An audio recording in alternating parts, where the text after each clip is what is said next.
One of the best president in the history of Botswana is Seretse Khama. Seretse Khama was born on the 1st of July 1921, to the royal household of the Bamangwados. He officially became king at the meager age of 4, upon his father's death, but his uncle ruled as regent at first. Later, Seretse studied abroad. In 1947 Seretse Khama met an English woman of his age, Ruth Williams, daughter of a retired army officer. They were married in September 1948.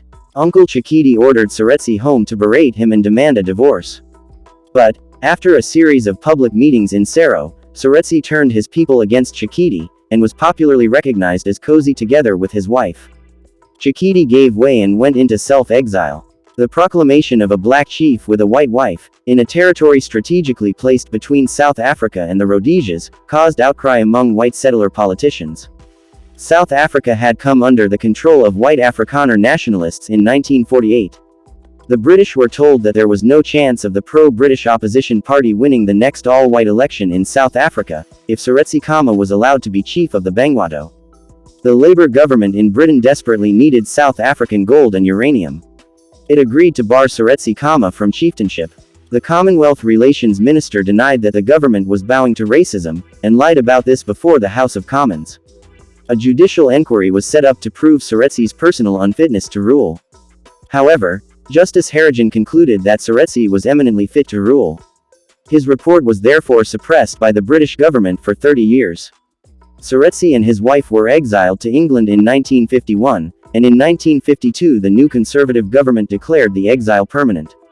The treatment of Seretse and Ruth Khama by British governments received international press coverage, and outrage was expressed by a wide range of people including human rights activists, Scottish, West African, Indian and West Indian nationalists, British communists, and conservatives who supported the principle of aristocratic inheritance. Eventually, in 1956, a new Commonwealth Relations Minister realized that Britain must distance itself from institutionalized racism in South Africa, and decided to allow Seretse and Ruth home as commoners and private citizens. Back home, Seretse Khama was still respected as a man of principle and integrity, but was generally seen as being out of touch and a yesterday's man. He was a not-too-successful cattle rancher and dabbler in local politics, and declined in health until incipient diabetes was diagnosed in 1960. Then, however, much to everyone's surprise, in 1961 he was suddenly energized as a nationalist politician. After independence, he became the new nation's first president and ruled from 1966 to 1980. Under his policies, Botswana's economy was greatly improved. In fact, when he first became president, Botswana was among the poorest countries on the planet, but he helped it become one of the fastest growing of all the world's economies.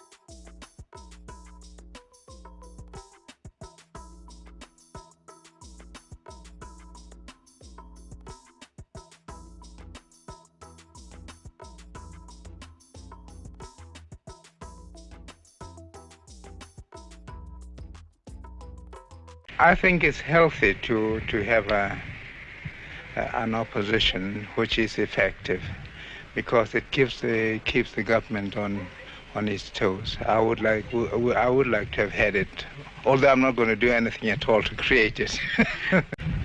Well, we'll never have a one-party state by act of government, but simply by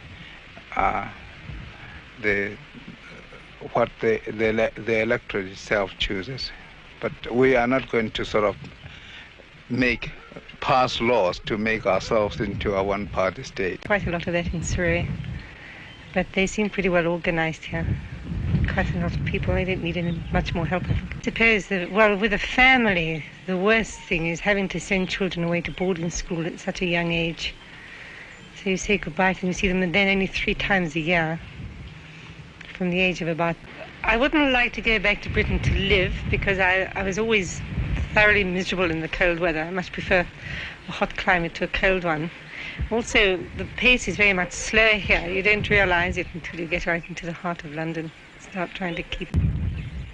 There was a stage when I was rather resentful of my exile, but I put the blame on the British government of the time rather than on the British people. And because I know that they've always supported me uh, and deplored the action of the British government. And I see no reason why, because of perhaps of that treatment at that time, I should jeopardize the interests of my country simply because of personal resentment, which anyhow I have a person. He was a nice man. What do I mean by that? Is that he was a humorous person. Politically, he was a liberal, and generally, as I say, a humorous person, open-minded, and so he was easy to get used to, because also he would pass interesting remarks, as I say here.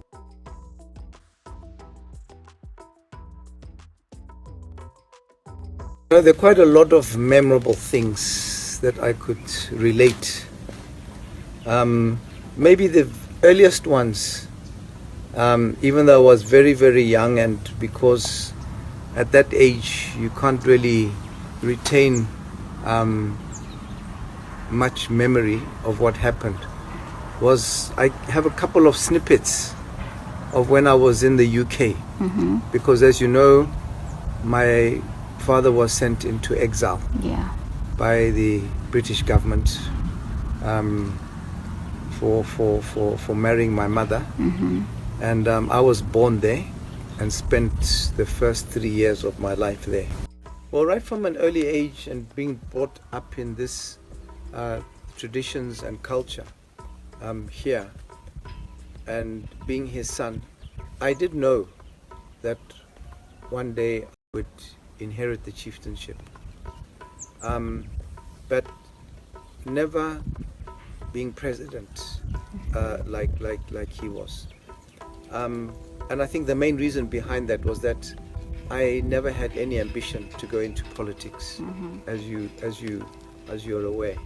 When it comes to leadership, yes, a leader in one form or the other, like when I went into the military.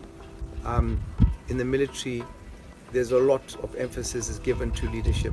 When I went to military training in the UK at Sandhurst to be trained as an officer, the emphasis there is all about leadership.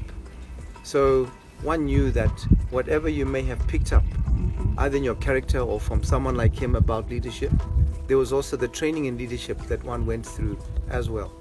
So, and that training that I got, the military training, was a very, very good foundation for leadership in any other role.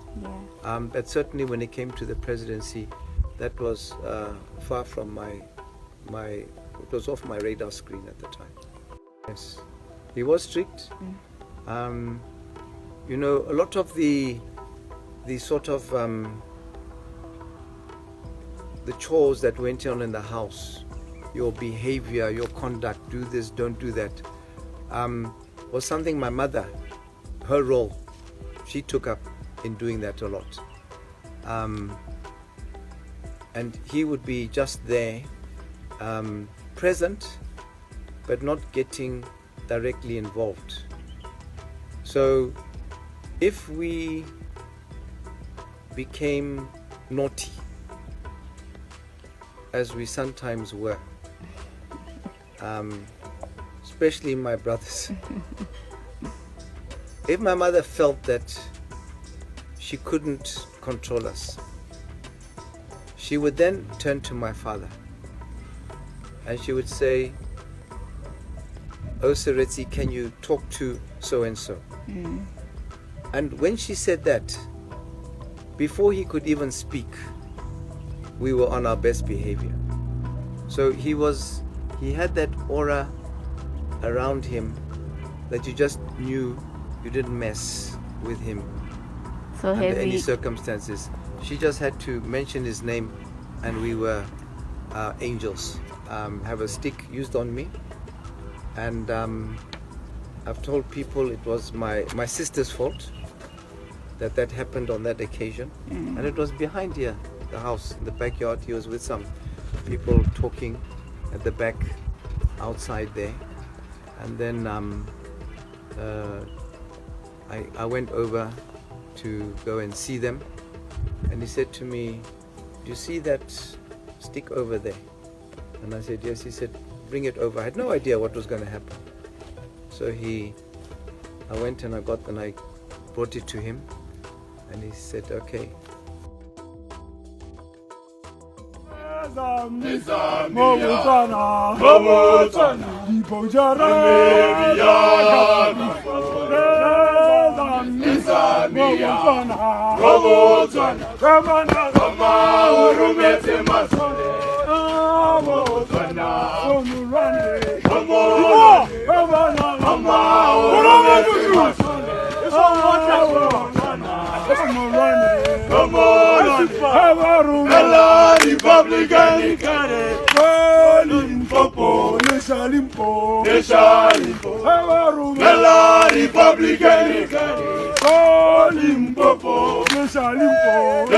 Limpopo,